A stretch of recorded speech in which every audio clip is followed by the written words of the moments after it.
আসসালামু আলাইকুম সবাইকে। অ্যাডমিশন ও চাকরি প্রত্যাশী ভাই বোনেরা, আশা করি সকলে ভালো আছেন, সুস্থ আছেন। আপনাদের সামনে আজকে আমি আরো একটি সাম্প্রতিক বিষয়াবলী ক্লাস নিয়ে হাজির হয়েছি। তো চলুন আজকে কি কি তথ্য নিয়ে হাজির হয়েছে সেগুলো আপনাদের সামনে একটু উপস্থাপন করে দেখা যাক। তো এক নম্বর দেখতেই পাচ্ছেন যে সাপের কামড়ে ভ্যাকসিনের নাম হচ্ছে অ্যান্টিভেনম। আচ্ছা, সাম্প্রতিক সময় বা বর্ষার এই টাইমটাতে দেখা যায় আমরা যখন ট্রেকিং করতে যাই বা পাহাড় পর্বতে বা যে কোনো কোথাও ঘুরতে গেলে আমাদের যে কোনো সময় দুর্ঘটনাবশত কি হতে পারে, সাপে আমাদের কামড় দিতে পারে। সো ওই সময় যে ভ্যাকসিনটা আমরা ইউজ করব সেটার নাম কি হবে? সেটা হবে অ্যান্টিভেনম।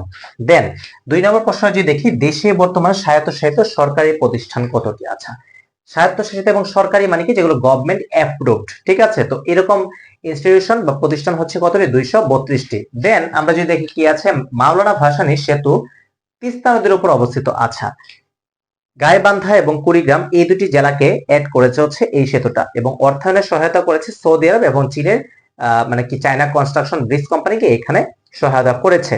আর এই যে সেতুটার নাম মাওলানা ভাসানী সেতু, এটা হচ্ছে কি তিস্তা নদীর উপর অবস্থিত।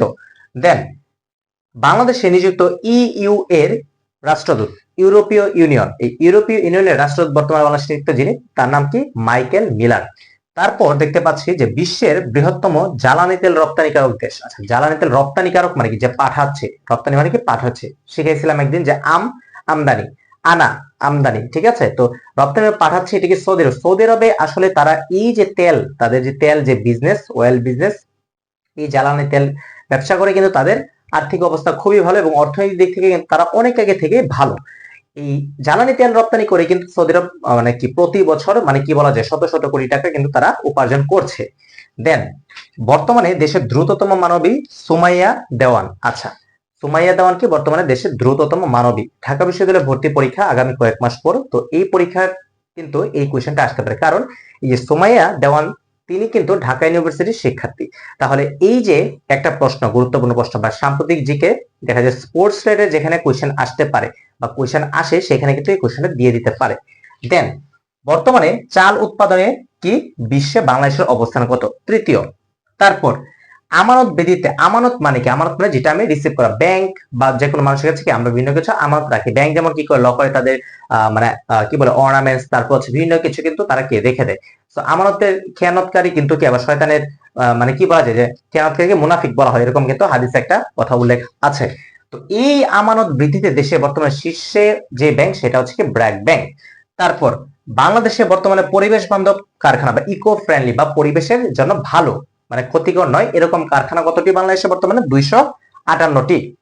দেন ডাকসুর প্রথম নারী ভিপি, এই যে ঢাকা বিশ্ববিদ্যালয়ের ছাত্র ইউনিয়নদের নিয়ে যে একটা মানে কি বলা যায়, স্টুডেন্টস ইউনিয়ন বলা যায় ঢাকা বিশ্ববিদ্যালয়ের ছাত্রদের নিয়ে।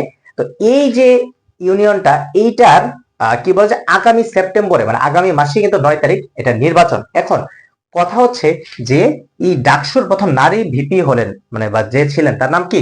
মাহফুজা খানম। এখন কথা হচ্ছে আমরা একটু ডাকসুটা জেনে নিই। ডাকসুটা মেনলি আমরা বাংলায় কিন্তু ডাকসু বলি, যেটা ইংরেজিতে DUCSE, ওটাকে বাংলা আমরা ডাকসু করে ফেলি, বাংলিশ টাইপের। বাট ইংলিশে যেটা আছে ডাকসু, যে Dhaka university central students union, same একই রকম ভাবে যে চাকসু, রাকসু, জাকসু বলে just Jahangirnagar university, Rajshahi university, Chittagong university. তো এইভাবে কিন্তু আমরা কিন্তু বিষয়গুলো জানতে পারি বা যেই বিশ্ববিদ্যালয়ের পরীক্ষা হয় তখন কিন্তু সেই বিশ্ববিদ্যালয়ের এই যে একটা অ্যাব্রিভিয়েশন এটা কিন্তু দিয়ে দিতে পারে। ওকে। তারপর জাতীয় বহুমাত্রিক দারিদ্র্য সূচক 2025 অনুসারে দেশের কম দরিদ্র বসবাস করে কোথায় বা কম দারিদ্রতার মধ্যে রয়েছে বর্তমানে খুলনা বিভাগ, ঠিক আছে? এবং আরো একটি যে বিষয়টা, যে দেশের প্রথম এআই সম্মেলন এখন কোথাও হয়েছে, কোন বিশ্ববিদ্যালয়ে হয়েছে, সেটা হচ্ছে ব্র্যাক ইউনিভার্সিটি হয়েছে। আর আরেকটা, বর্তমানে বাংলাদেশ সরকার কিন্তু একটি রোগের মানে বিনামূল্যে টিকা প্রদান করছে, সেটা হচ্ছে টাইফয়েড। সো আমরা কিন্তু অনেকগুলো তথ্য কিন্তু আমরা জানলাম। সো প্রতি উইকে যদি ধরেন এরকম একটা সাম্প্রতিক বিষয়াবলী ক্লাস থাকে এবং যদি আমরা এরকম জানতে পারি আপনাদের আশেপাশে যে এক্সাম গুলো আছে বা আপনাদের যেই যেই জবের জন্য বা যেই মানে বিশ্ববিদ্যালয়ের জন্য আপনারা প্রস্তুতি নিচ্ছেন বা যে কোনো এক্সামের জন্য আপনারা প্রস্তুতি নিচ্ছেন, আশা করি যে এই সাম্প্রতিক বিষয়াবলী থেকে যদি কোয়েশ্চেন আসে এখান থেকে 1-2 নম্বর কমন পেয়ে যেতে পারে। তাও এটা কিন্তু হতে পারে, এবং এইভাবে যদি আপনি পড়তে থাকেন আশা করি দেখা যায় যে কোথাও না কোথাও কি কোনো কিছু কমন পাবেন ইনশাল্লাহ। সো দেখা হচ্ছে পরবর্তী ক্লাসে।